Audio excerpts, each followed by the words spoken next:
Hello বন্ধুরা, কেমন আছো? আশা করি সবাই ভালো আছো। আমিও ভালো আছি। আজকে আবারও তোমাদের সামনে নতুন একটা ভিডিও নিয়ে চলে এলাম। আজকে কথা বলবো এপার বাংলা এবং ওপার বাংলার যৌথ সিনেমা নির্মাণ করতে যাচ্ছে সেই সিনেমা নিয়ে।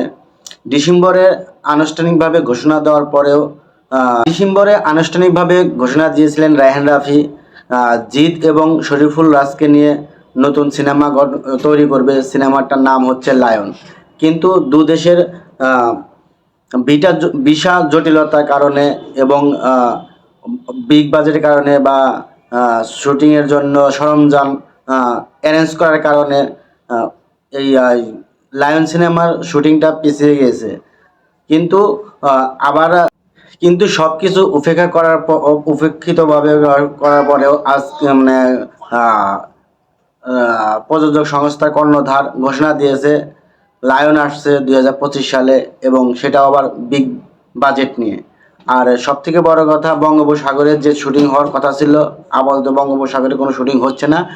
শুটিং হচ্ছে থাইল্যান্ড এবং ইংল্যান্ডের যে মহাসাগরগুলো আছে সেখানেই।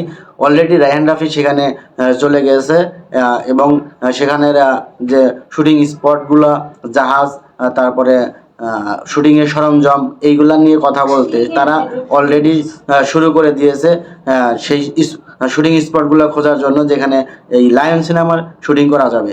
তো দেশের প্রযোজক সংস্থা এরকম একটা ধারণা দিয়েছে যে লায়ন হবে 2025 সালের সব থেকে ব্যবসা সফল সিনেমা এবং বড় মাপের একটা সিনেমা, যেখানে রায়হান রাফি নিজেও তার ইনস্টাগ্রামে বলেছে যে 2025 সালে বিগ বাজেটের সিনেমা হবে লায়ন। তো আমরা সবাই আশাবাদী এই লায়নের জন্য। লায়ন একটা ভালো সিনেমা হবে এবং যেটা বাংলাদেশ সহ কলকাতা সিনেমাগুলো হলগুলোতে লায়ন সিনেমা দাপটের সাথে ব্যবসা সফল সিনেমা হবে, এই আশা ব্যক্ত করে আজকে আমি আমার ভিডিও এখানে শেষ করছি। সবাই ভালো থাকবেন, সুস্থ থাকবেন এবং আমার চ্যানেলটিতে যারা সাবস্ক্রাইব করেন নাই অবশ্যই সাবস্ক্রাইব করবেন। আল্লাহ হাফেজ।